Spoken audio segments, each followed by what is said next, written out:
En esta lección te voy a hablar acerca del proceso creativo. Quiero puntualizar que este es mi proceso creativo particular. No quiere decir que todos los fotógrafos trabajen con este mismo tipo de flujo creativo o proceso creativo. Yo utilizo este porque es el que a mí me resulta más fácil trabajar. Yo creo que siempre cuando llevas una planificación previa al momento del shooting te ahorras mucho tiempo. Ten en cuenta que una vez que estás delante de tu set, delante de tus alimentos, delante de tu receta, es muy fácil que te quedes en blanco. Y a priori, ese tiempo que te ha podido parecer que te has ahorrado a no crear ese flujo de trabajo o ese proceso creativo, seguramente lo perderás delante del set. Ahora te voy a explicar cómo comenzaríamos con este proceso creativo. Partiríamos primero de dos partes, de dos fases. ¿Tienes la idea o no tienes la idea? Si no tienes la idea, lo siguiente que tendrías que hacer sería buscar la inspiración. ¿De dónde parte la inspiración? ¿Dónde busco la inspiración? La inspiración en general está en cualquier parte. El mundo está lleno de inspiración. No solo aplicaciones como Instagram o Pinterest sean los lugares adecuados para recurrir a buscar esa inspiración. Puedes buscar inspiración a través del cine, a través de la pintura, a través de series de televisión. Lo importante es llevar siempre los ojos muy abiertos porque no sabes, en cualquier momento puede surgir una idea perfecta. Vale, ya tenemos nuestra idea, ya sabemos a partir de este momento qué es lo que queremos hacer, qué es lo que queremos proyectar con nuestra fotografía. En este caso, lo que te recomiendo es que realices un mood board, un boceto o las dos cosas. En el caso de que sí tengas la idea y no tengas que recurrir a inspirarte en nada, el siguiente paso sería hacer el mood board o el boceto. Igual que en el caso de que si no tuvieras la idea, solamente que en este punto te estás saltando el paso de la inspiración, ya que ya la tienes. A continuación seguiríamos con la realización de nuestro mood board. En este caso lo que tendríamos que hacer es previamente una selección de imágenes donde lo ideal sería recolectar fotografías que nos lleven a la idea que nosotros tenemos en mente. Es decir, ¿qué tipos de fotografías?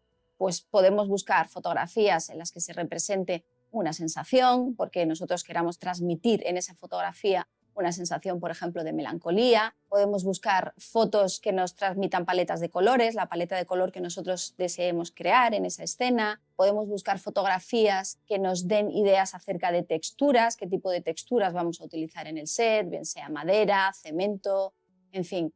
Todo este tipo de fotografías serán las que utilicemos para realizar nuestro mood board y verlo todo de una manera mucho más gráfica y definida. Lo siguiente sería definir nuestro atrezo y props, ese atrezo y props que vamos a utilizar en nuestro shooting.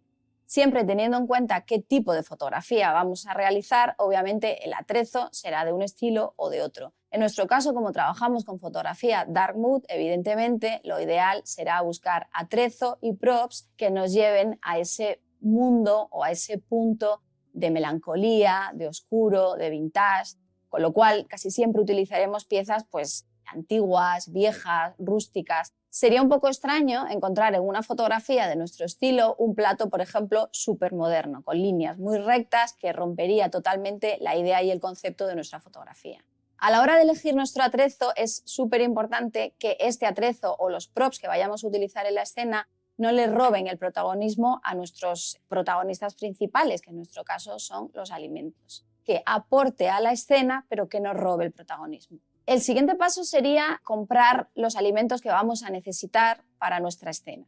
En este caso, como principal consejo, yo te diría que lo ideal es siempre utilizar alimentos frescos y alimentos de calidad, alimentos que en la cámara resulten atractivos a la vista del espectador. Pero sí es cierto que en alguna ocasión me he visto la necesidad de recrear un bodegón súper antiguo, donde incluso he necesitado, por ejemplo, una granada que estuviera medio seca o incluso hasta pocha. Una vez que ya tengas la selección de tus alimentos hechos o la receta preparada, el siguiente paso sería irnos al set a comenzar a componer, pero componer de una manera básica. Es decir, no vas a componer toda la escena ni vas a plantear todos los elementos que aparezcan en la escena. Simplemente te crearás como una especie de base. Por ejemplo, si tu escena está compuesta de 3 platos, utilizarías o plantearías primero esos 3 platos. Sin olvidarnos de que estos 3 platos están colocados y ubicados de una manera específica, que ya te conté cuando hablábamos de las reglas de composición. Igual has pensado utilizar regla de los tercios o quizá has querido crear un esquema con forma de triángulo. Todo obviamente bien planificado, porque cuando estamos delante del set lo ideal es no dejar nada al azar.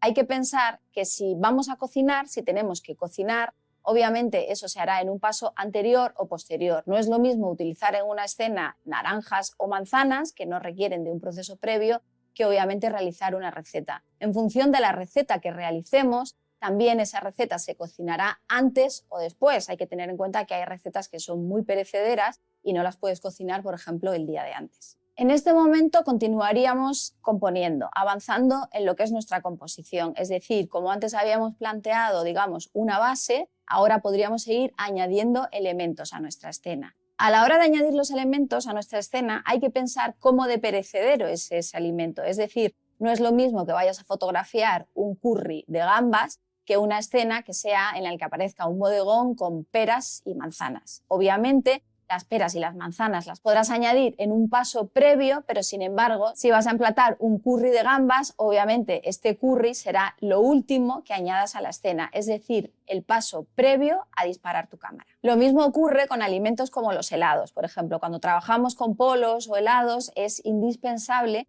que trabajemos de una manera rápida y eficaz. E igualmente, como os hablaba en el caso anterior de la receta de curry, ese polo o ese helado solamente se añadirá a la escena en el momento en el que tú vayas a apretar el botón de la cámara. Lo ideal con los helados, por ejemplo, es tener siempre sustitutos en tu nevera. Es decir, no hagas 4 polos o 4 helados porque seguramente a la primera la foto no te va a salir. Deberás tener en el congelador como una reserva para poderlos añadir si en algún momento pues, la escena no ha quedado ubicada o colocada como tú tenías pensado.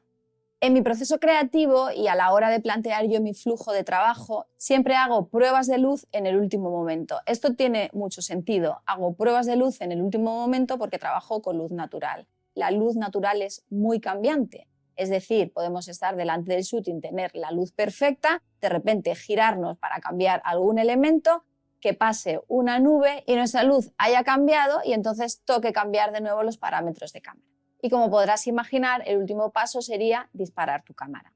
En recursos adicionales te he dejado un documento para que puedas seguir este proceso creativo de una manera muy sencilla, muy gráfica y muy visual. Te recomiendo incluso que lo imprimas y lo tengas a mano en el momento de realizar la fotografía o hacer tu shooting, porque obviamente te va a servir para no perderte en ese proceso creativo.